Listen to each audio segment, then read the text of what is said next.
اب میرا ڈیوٹی پر جانے کو دل نہیں چاہتا، حامد نے ماں سے بات کرتے ہوئے کہا۔ سارا بڑی ہوتی جا رہی ہے، آپ کو اور سارا کو اکیلے چھوڑ کر جانے کو دل نہیں چاہتا۔ ہماری فکر مت کرو بیٹا، ہم بالکل ٹھیک ہیں، پورا محلہ ہے ہمارے ساتھ، ہر کسی کا آنا جانا ہے ہمارے ہاں۔ میرا کام جو سلائی کا ہے، محلے کی کبھی ایک عورت کپڑے دینے آتی ہے تو کبھی دوسری آ جاتی ہے، یوں رونق میلہ لگا ہی رہتا ہے۔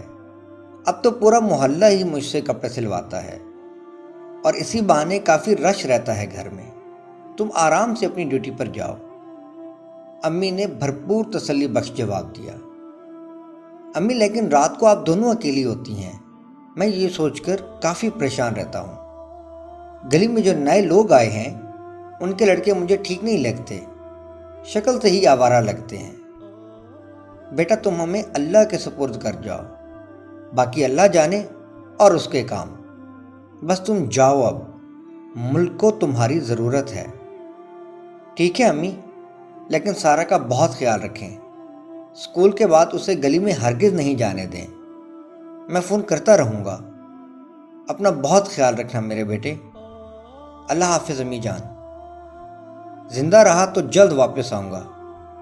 میں آپ کو اللہ کے حوالے کر کے جا رہا ہوں۔ ویسے آج کل کے جو حالات جا رہے ہیں، دل تو یہی چاہتا ہے سب کچھ چھوڑ کر گھر بیٹھ جاؤں، اپنی چھوٹی سی بہن کو دنیا بھر کی غلیظ نظروں سے بچا لوں، حامد نے کہا اور دکھی دل سے ٹرین پر سوار ہو گیا۔ آمنہ بیگم محلے بھر کے کپڑے سی کر سارا اور حامد کے اخراجات پورے کرتی۔ یہ سچ تھا کہ محلے میں کچھ نئے لوگ آئے تھے اور کچھ لڑکوں کی آئے دن شکایات سننے کو بھی ملتی رہتی تھی۔ آمنہ بیگم سارا دن سلائی کا کام کرتی رہتی، سارا اسکول سے اکیلی واپس آ جاتی۔ پچھلے کئی دنوں سے سارا نوٹ کر رہی تھی کہ محلے کے کچھ لڑکے اس کا پیچھا کر رہے تھے، لیکن ڈر کے مارے امی کو بتا نہیں پا رہی تھی۔ یار بڑی ٹھاک قسم کی لڑکی ہے، اپنی اس سے سیٹنگ ہو جائے تو کیا ہی بات ہے، کاشف نے سارا کو گلی میں آتے جاتے دیکھ کر کہا۔ ہو بھی سکتی ہے کاشف، تو بس کوشش جاری رکھ۔ ویسے بھی سنا ہے دونوں ماں بیٹی اکیلی رہتی ہیں، بابر نے لقمہ دیتے ہوئے کہا۔ یعنی ہم بھی ٹرائی کرتے ہیں سیٹنگ کرنے کی، دیکھتے ہیں کس کی قسمت کھلتی ہے، اکمل نے بھی اپنی خباثت دکھاتے ہوئے کہا۔ تینوں کہکا لگا کر ہنس پڑے۔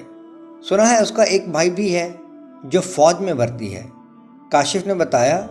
یار کبھی کبھی آتا ہوگا، کون سا یہی رہتا ہے، یہ بھی اچھی بات ہے، کہکا لگایا۔ سگریٹ لگا کر گلی کی نکڑ میں بیٹھ گئے اور ہر آتی جاتی لڑکی کو تاڑنے لگے۔ حامد کو فوج میں بھرتی ہوئے 1 سال گزر چکا تھا۔ 1 سال سکون سے گزر گیا، مگر ان لڑکوں کی وجہ سے کافی پریشان رہنے لگا۔ ٹریننگ کے دوران بھی بجھا بجھا سا رہتا۔ یار کوئی مسئلہ ہے تو بتاؤ، ساتھی عدیل نے پوچھا۔ ہاں یار، محلے میں کچھ نئے لوگ آئے ہیں، مجھے ان لڑکوں سے خطرہ ہے۔ میری ماں اور بہن اکیلی ہوتی ہیں، میں تمام وقت ان کے متعلق ہی سوچتا رہتا ہوں۔ بس میرے بھائی، آیت الکرسی پڑھ کر ان کو اللہ کے حوالے کر دیا کرو، اللہ پاک انہیں اپنی حفظ و امان میں رکھے گا۔ ڈیوٹی بھی تو دینا پڑتی ہے، ایک فوجی کی اپنی زندگی امانت ہی ہوتی ہے۔ حامد کو عدیل کی باتوں سے کچھ حوصلہ ہوا، اپنی ٹریننگ پر توجہ دینے لگا۔ تینوں آوارہ لڑکے سارا کے اسکول آنے جانے کے اوقات میں گلی کے آر پار کھڑے ہو جاتے، طرح طرح کی باتیں کرتے۔ سارا ان کی باتوں کو اگنور کرتی رہتی۔